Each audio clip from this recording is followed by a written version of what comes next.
Bonjour et bienvenue dans Geeks TV, votre rendez-vous high-tech hebdomadaire avec Bouygues Telecom. Cette semaine, nous sommes au CES de Las Vegas et nous allons voir les conférences de presse LG et Samsung, mais aussi le CES Unveiled et le Showstopper. LG a ouvert le bal des conférences de presse du CES 2012.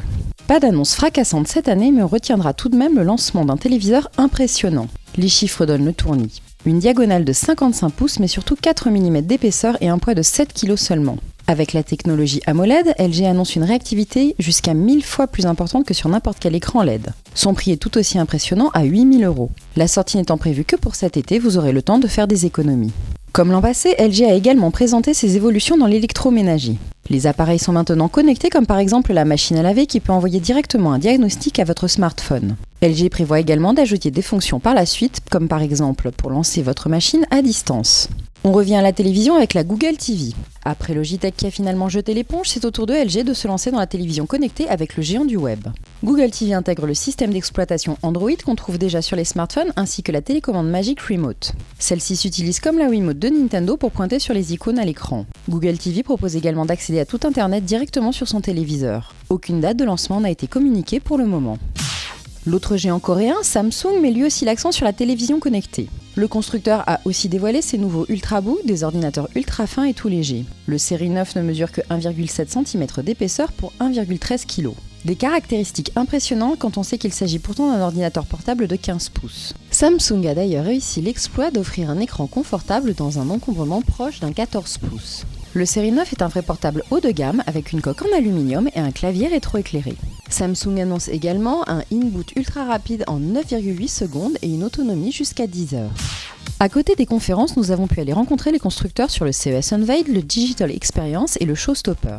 Intuit propose un petit accessoire très pratique si vous faites vos achats sur smartphone. Plutôt que de saisir vos informations de paiement à la main, ce lecteur permet de scanner votre carte bleue directement sur le téléphone. Reste ensuite à signer le reçu et le logiciel peut également vous envoyer une confirmation de paiement par email.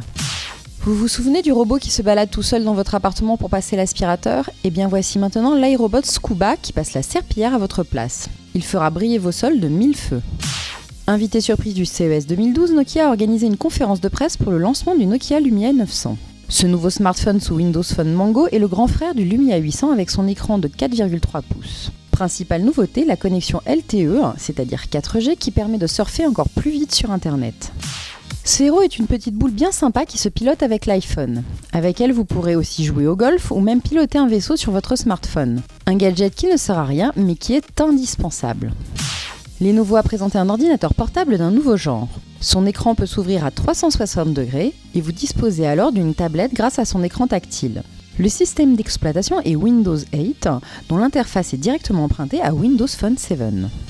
Autre ordinateur portable chez HP cette fois, le Spectre inaugure un design original avec le dos de l'écran en verre noir. Comme tous les ordinateurs du constructeur, la partie son est laissée au bon soin de la marque Beats by Dr. Dre. HP propose ainsi un circuit audio dédié censé améliorer le rendu de vos MP3. Atari Arcade Duo Powered transforme l'iPad en vraie borne d'arcade. Très compact, il s'agit d'un dock sur lequel vient se connecter la tablette d'Apple. Un joystick et 4 vrais boutons sont intégrés pour profiter pleinement des jeux.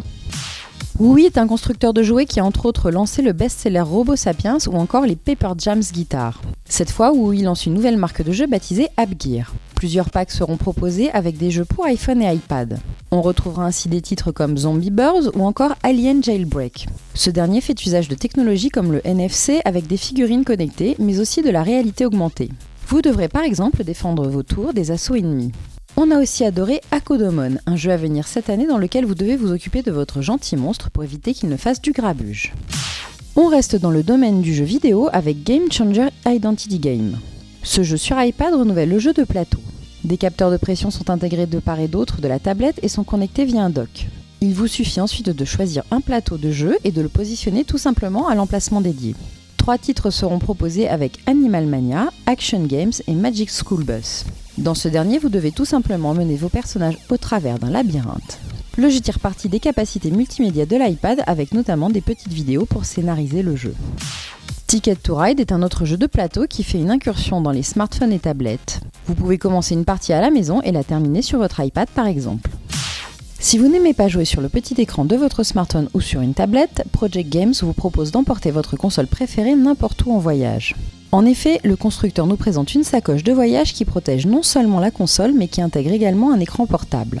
Vous pourrez donc vous adonner à des parties effrénées de Call of Duty, même dans le TGV. Et voilà, c'est fini pour aujourd'hui. On se retrouve la semaine prochaine pour arpenter les allées du CES 2012. Bouygues Télécom, en faire plus pour vous.